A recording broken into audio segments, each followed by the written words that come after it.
விஜய் சங்கீதாவோட விவாகரத்து பிரச்சனையே இப்ப வரைக்கும் முடிவு பெறாத நிலையில இன்னைக்கு விஜய் மற்றும் த்ரிஷா ரெண்டு பேருமே ஜோடியா மேரேஜ் அட்டென்ட் பண்ணிருக்காங்க. இந்த ஒரு விஷயம் ரசிகர்களுக்கு பெரும் அதிர்ச்சியவே ஏற்படுத்தி இருக்கு. அது மட்டுமல்லாம அதற்கான வீடியோக்களுமே பாத்தீங்கன்னா சமூக வலைதளங்கள்ல பேசு பொருளாவே மாறி இருக்கு. இந்த ஒரு வீடியோ பார்த்த ரசிகர்கள் பலருமே செம்ம அப்செட் ஆயிருக்காங்க. ஏன்னா விஜய் இப்பதான் அரசியலுக்குள்ளேயே வந்திருக்காரு. அவருக்குன்னு கோடிக்கணக்கான ரசிகர்கள் இருக்காங்க. குறிப்பா பெண் ரசிகர்கள் அதிகமாவே இருக்காங்க. விஜய் அரசியல்ல வந்த நாள்ல இருந்து இப்ப வரைக்குமே அடி மேல அடி வாங்கிட்டே தான் இருக்காரு.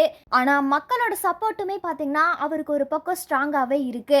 இந்த நிலையில அவரோட மனைவியான சங்கீதா அவர்கிட்ட இருந்து விவாகரத்து வாங்குறதுக்காக செங்கல்பட்டு குடும்ப நல நீதிமன்றத்துல மனு தாக்கல் பண்ணிருக்காங்க. குறிப்பா அந்த மனுவுல விஜய் வேற ஒரு நடிகையோட தொடர்புல இருக்காங்க, அதனாலதான் நான் விவாகரத்து வாங்குறேன் அப்படின்னு சொல்லி குறிப்பிட்டிருந்தாங்க.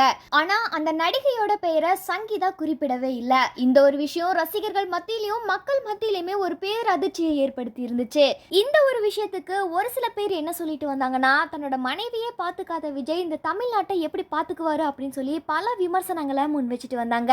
இதனாலேயே விஜயோட இமேஜ் பாத்தீங்கன்னா ரொம்பவுமே டேமேஜ் ஆகி இருந்துச்சு. ஆனா இதெல்லாம் கொஞ்சம் கூட பொருட்படுத்தாம இன்னைக்கு சென்னை திருவான்மையூர்ல நடந்த கல்பாத்தி சுரேஷோட மகன் திருமணத்துக்கு விஜயும் த்ரிஷாவும் ஒன்னா கார்ல போயிருக்காங்க. அது மட்டுமல்லாம அவங்க ரெண்டு பேரும் ஒரே மாதிரியான ட்ரெஸ் கோட் வியர் பண்ணி அந்த மேரேஜை அட்டென்ட் பண்ணிருக்காங்க. இந்த ஒரு விஷயம் இப்போ சோஷியல் மீடியாவையே புரட்டி போட்டிருக்கு. ஏற்கனவே சங்கீதா அந்த நடிகையோட பெயரை குறிப்பிடவே இல்லை. ஆனா இன்னைக்கு அந்த நடிகை யார் அப்படின்றத விஜயே இன்னைக்கு தெளிவுபடுத்தி இருக்காரு.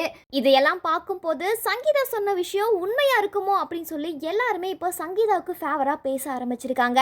விஜய் செய்த இந்த ஒரு செயல்னால அவருக்கு அரசியல்ல மிகப்பெரிய பின்னடைவு ஏற்படும் அப்படின்னு பலரும் தெரிவிச்சிட்டு வராங்க.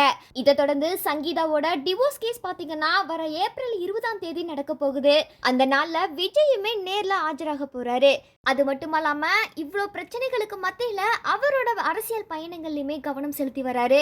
இந்த பிரச்சனைகளெல்லாம் தாண்டி விஜய்க்கு அரசியல்ல பின்னடைவு ஏற்படுமா இல்ல இதுக்கப்புறம் அரசியல்ல பலம் கூடுமா அப்படின்ற உங்களோட கருத்துக்களை மறக்காம கமெண்ட் செக்ஷன்ல பதிவு பண்ணுங்க.